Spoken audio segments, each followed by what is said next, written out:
The TDSB is considering dividing this Scarborough neighborhood as two schools in need of major repairs are fighting to get funding to get rebuilt. But that'll only happen if the TDSB closes two other schools. Now that's pit neighbor against neighbor, parent against parent, and in the battle over tens of millions of dollars. They're pitting the neighborhood against each other. TDSB staff found that enrollment at Guildwood Junior Public School, which has classes from JK to 6th grade, declined by 49% in the last 10 years.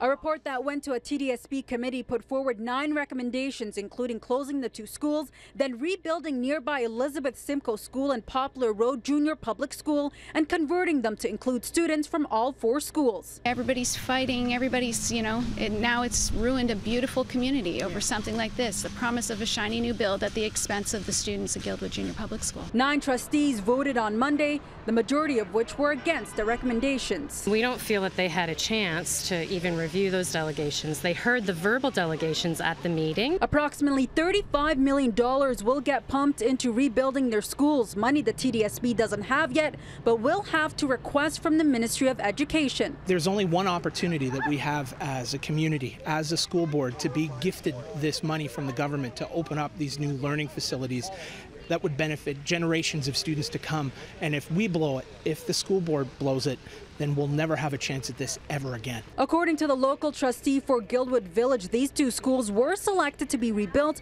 because of their need for repairs. Poplar School has the highest need amongst all the schools. What do we do if one of these repairs comes unplanned, unexpected? They're already identified as critical.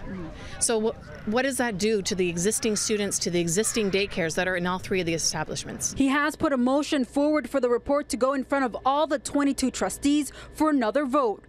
When it's this divided, you're not going to please everybody, so you have to look at what the will of the majority of the constituents are, and that comes down to that, unfortunately. Trustee Chadwick, who is in favor of the recommendation, says if the motion isn't approved, all 4 schools could be in limbo. The committee recommendation will go forward, and therefore we're in status quo. We haven't addressed the problem of low enrollment.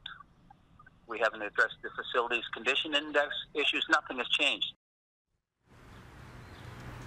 Well, if Trustee Chadwick's motion is granted, that vote and that debate could come on June 21st. And with already over 100 pages of documents submitted, that meeting is expected to be anything but quick and easy.